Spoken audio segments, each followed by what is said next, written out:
Greetings, dear friends. This is Father Joseph Royan, a Redemptorist, and I have the pleasure of having with us Miss Ann Walsh, a teacher by profession, who went on to do her doctorate in the field of lay formation in the Redemptorist family, who is a lay missionary of the Redemptorist congregation. She is a member of the General Commission for Shared Mission.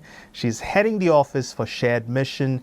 She's also in the Conference of Bishops in Canada, assisting the bishops with catechism and evangelization.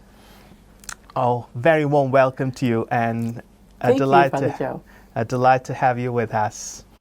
And you've been with us and working in the field of the Redemptorist mission for a very long time in Northern America and Canada especially. Could you tell us some of the work that the Redemptorists are involved in Canada and North America, and how as you as a lay missionary assisting us Redemptorists? Certainly. In the Conference of North America, over the past few years, we've been busily developing our conference apostolic and restructuring plan. So we've been working on clarifying our missionary priorities and our apostolic priorities. So what does that mean? Our missionary priorities are those to whom we are sent. So we've named the poor, for sure, migrant peoples, young people and adults, youth and young adults, and also those who have not heard the good news, either have never heard the good news or haven't heard it proclaimed as good news to them. So those are our missionary priorities, the people to whom we understand ourselves being sent. And then the apostolic priorities are, how do we do outreach to those groups? And so we have talked about, with youth and young adults, we are going to restructure and re-implement a conference commission for youth and young adults. And we're looking at some of our creative projects for outreach. So in Canada, one of our creative youth projects, is an outreach to young adults, but more than to young adults. It's called Ignite. And Ignite is a training program and also an apostolic accompaniment of young adults. So it's not just mission to young adults, but with young adults, including young adults, walking with them and engaging them in outreach to the most abandoned. So they do, in Toronto, for example, Father Santo has them working together to do a street outreach. It's called Street Patrol. Wow. And they bring food and clothing, hot beverages, and just the warmth of human companionship to the most abandoned on the streets of Toronto.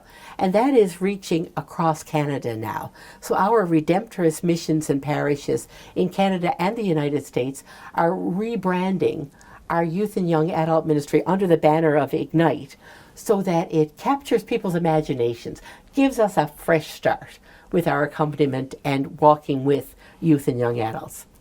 In terms of migrants, one of the big projects has been at the border between Mexico and the United States, where there is such a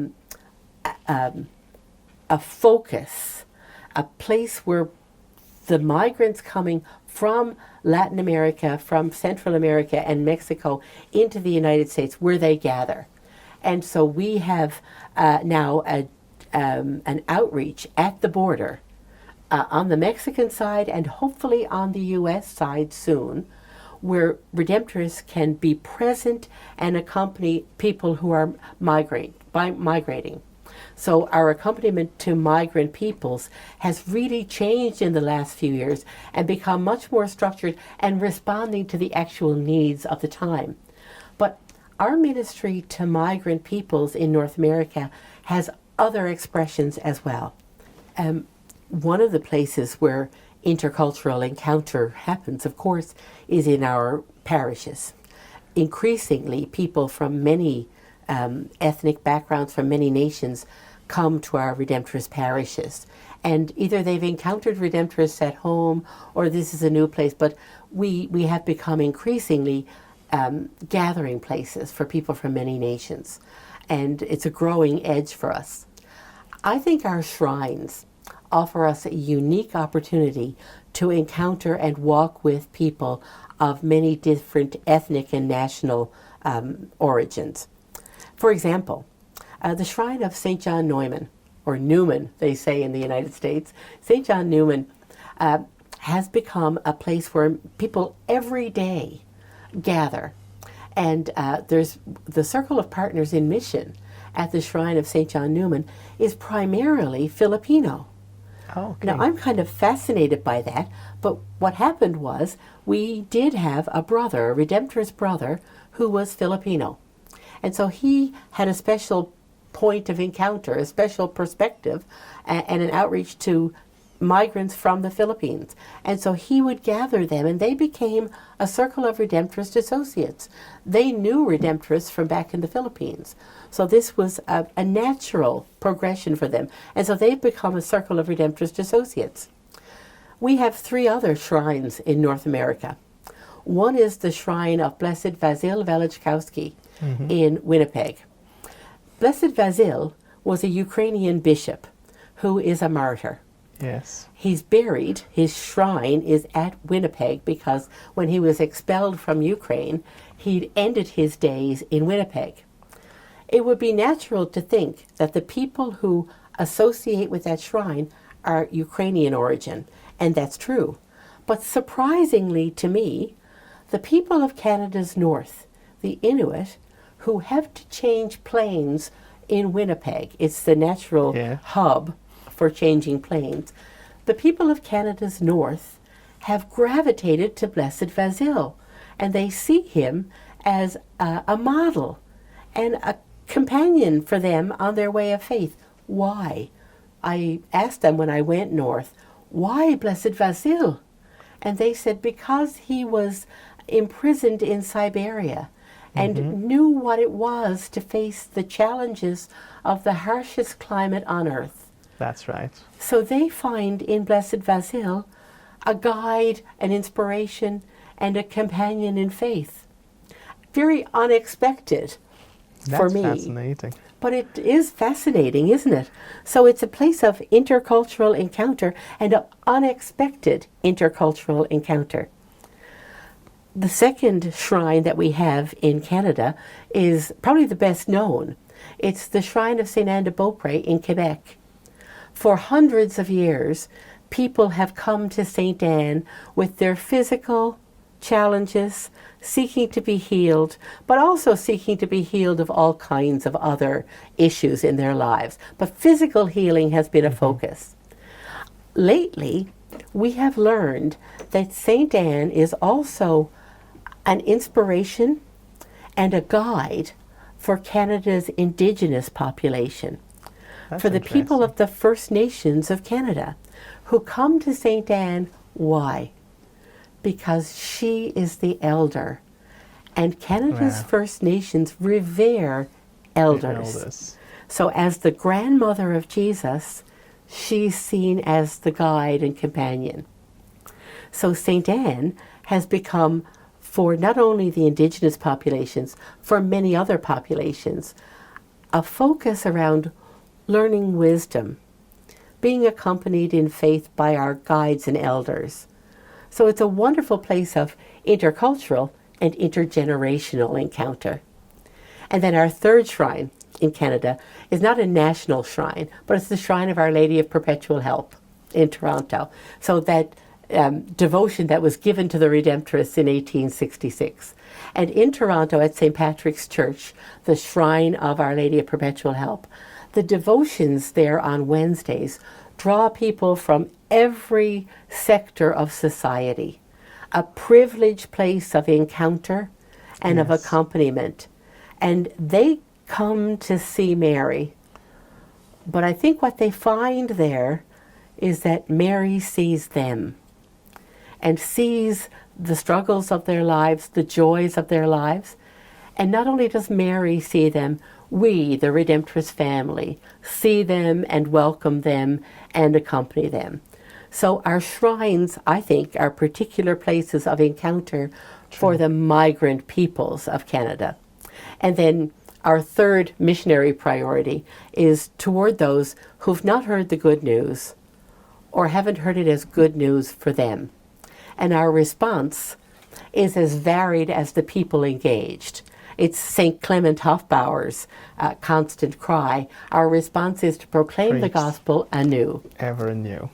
And so in all of these, in trying to meet all three missionary priorities through those apostolic endeavors, what we have is our entire Redemptorist family, professed Redemptorists, priests and brothers, and our partners in mission, reaching out in the ways we can to meet those people where they are.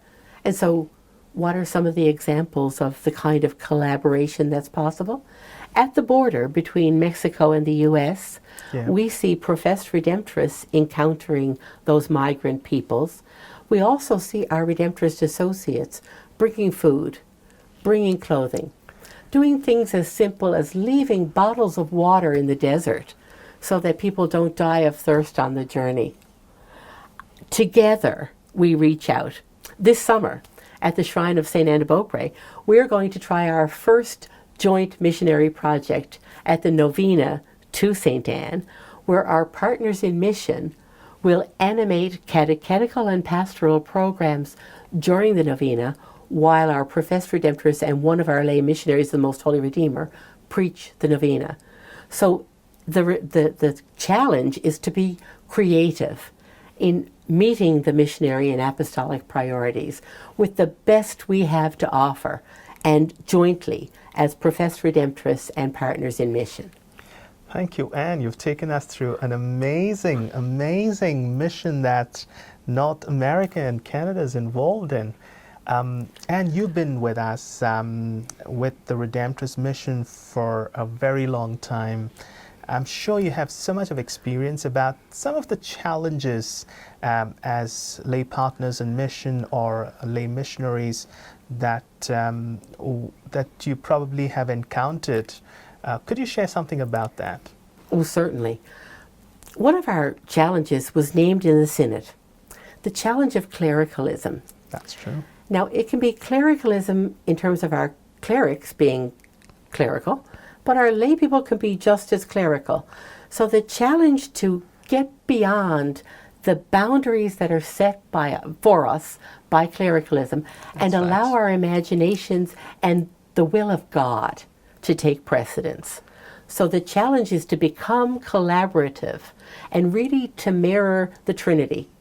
The relationship that's established for us and the model of ministry that's set for us in the Trinity and has been set in our Redemptorist history. Very true. We look to St. Clement in Warsaw and to St. Clement in Vienna, but I think particularly of Warsaw and what he was able to do collaboratively with lay people to proclaim the gospel anew, to establish the perpetual mission at St. Benno's. That's right. I think that's a model of reaching beyond clericalism.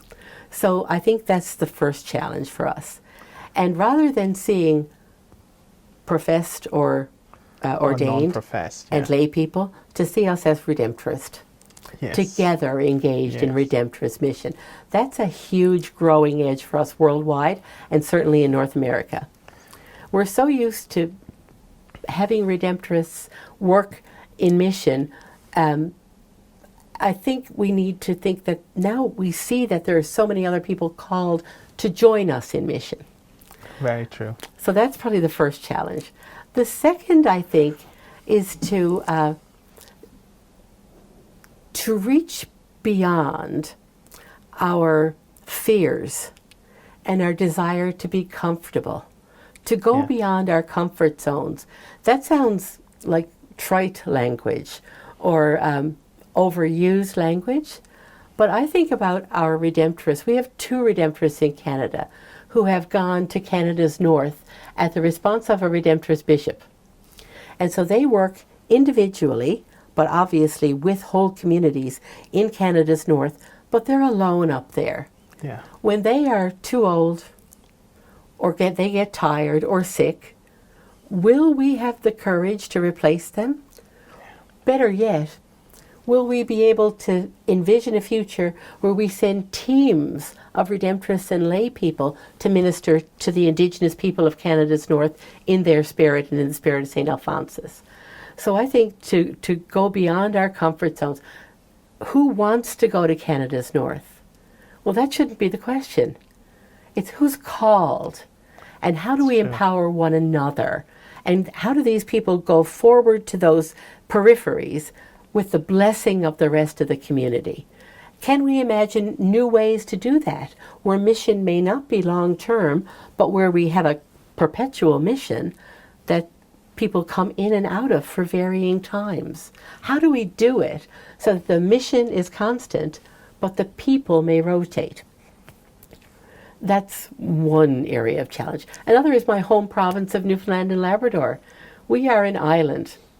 We're far from the places like Toronto. Now, today there are planes and you can get on a plane, but travel's expensive. Yes. We're not attractive in some ways. I think we're very attractive.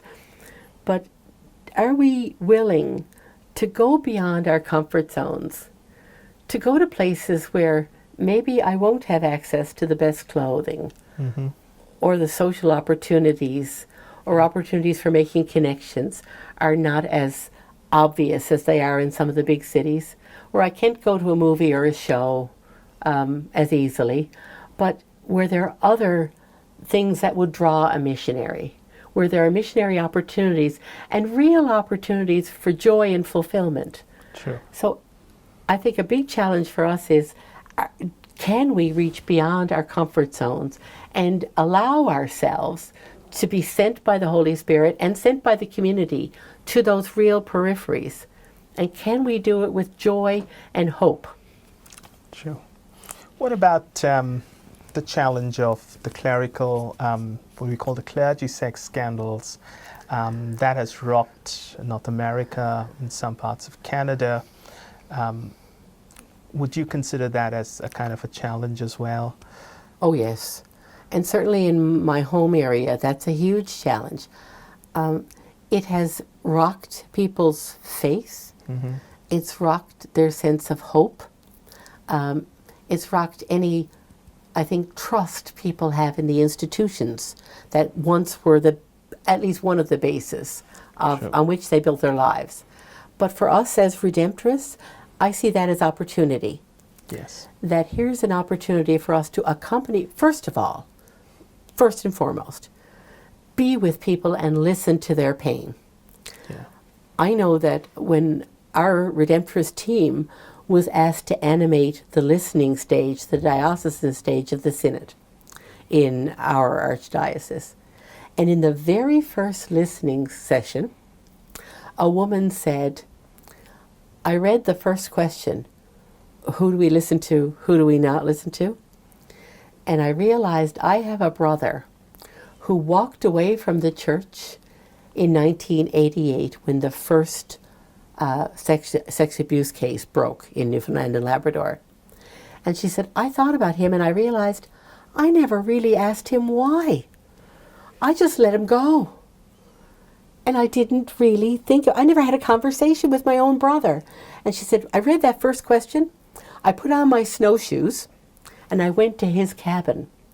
And for the first time, I asked him, why did you leave? And she said, her brother cried and said, you know something? You're the first person who's ever asked. In almost 40 years, you're the first person who ever asked. How important it is for us as Redemptorists to ask. That's right. To start the conversation, open doors. Yeah. And maybe not to be deterred if they're closed in our face, but to ask the questions, open the doors, to let people know that they're loved, that they have dignity, that they matter. Just to walk with people, to be a witness of hope. We talk about being witnesses of hope in the footsteps of the Redeemer. That's right. With the quality of our lives and the quality of our relationships, with the non-clerical interaction that we have, where we see in lay and clergy opportunities for mutual evangelization and mutual outreach, to let that be a witness to people, and when the time is right, as we see in our own constitutions and statutes, then we can use the words. But first of all, by our lives. So I think what can be a challenge for a Redemptorist has to be also an opportunity. But making that switch from challenge to opportunity takes a switch in spirit set, not so much mindset, spirit set. So then to allow ourselves to say, how are we called to be present to people in this moment of challenge, in this situation of challenge?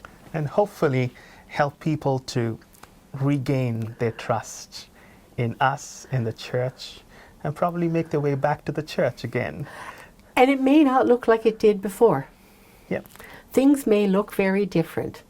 But I think, first of all, just to be with people, to listen is the starting point. To be a witness of hope, and then to allow people to find their way with some accompaniment. Yeah. I think our best model is the icon of Our Lady of Perpetual Help. As odd as this may sound, I think she provides us with a model for evangelization and for our missionary outreach. So when we come to the icon, we come to see her. Yeah. And what we miss sometimes is that we look at her eyes, she's looking at us. That's a model for how we need to be with people. And then we look at where her hands are. Well, she's cradling her child and pointing to her child. That's true. So the focus is him. And whether it's him as we understand or him as good news, Yes. she points the way to him. So should we. Right. True. And then I look at those two angels. I'm not always certain that he's run to her in terror, but I think he has. And he's seen something that's not good, that's scary. And he's sought comfort in his mother's arms. But I think people are afraid today of so many things. Right. True. And they're troubled by many things. The best we can do often is to be with them in their doubt, in their fear, in their terror, in their sorrow, and also in their joys and in their hopes, and share those, and then together to walk toward faith. That's so profound, and Blessed Mother is a symbol of hope, comfort, and who gives us that assurance that she's always with us. And I think as a model of evangelization, I think she's still got things to say to our Redemptorist family. Very true. Very true. And there are other things about with lay partners in mission. Do you or have you encountered moments of exclusiveness or a kind of a ghetto mentality, and are other areas that we need to transcend in order to build a more inclusive community?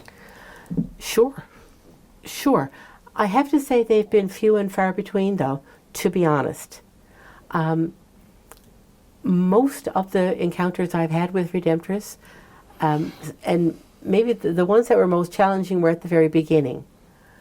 I find that Redemptorists, because of our formation and because of our focus on and stress on mission, that usually takes precedence. Now, not always, and it is a challenge to include and to say that our mission is best accomplished when we use all the gifts that are available to us in collaboration for the good of the kingdom, for the building up of the kingdom, for the proclamation not just of good news, but plentiful good news. Yes. So it's best accomplished when we have our lay people engaged as their gifts allow, and it's mostly about gift. Yeah. And I think also then as engaging our professed and ordained. So there's space for everybody. Our challenge is to be generous and to know that we can do this together. That's amazing. And would you see opportunities for us as ahead of us that we could work wonders with? I do. I think our challenges are always going to be, or are, about being open and being inclusive, and really having the generosity of heart and spirit to engage the gifts of all for the mission. I think that the opportunity is as wide open as the sky. Yes. If we are generous, if we listen to the Holy Spirit and to the signs of the time, if we listen to the people with and among whom we walk, then we will have no problem doing it together. I remember a quote where it says, God does not look at our ability, but all that matters for God is our availability. And on that note, we're going to leave by encouraging those who are listening to us to be a part of this lay partnership and mission, and just be available and let God work wonders in bringing God's plentiful redemption to the most abandoned, the poor. Thank you so much, Ann, and it's a delight having you with us. You're very welcome. Very welcome.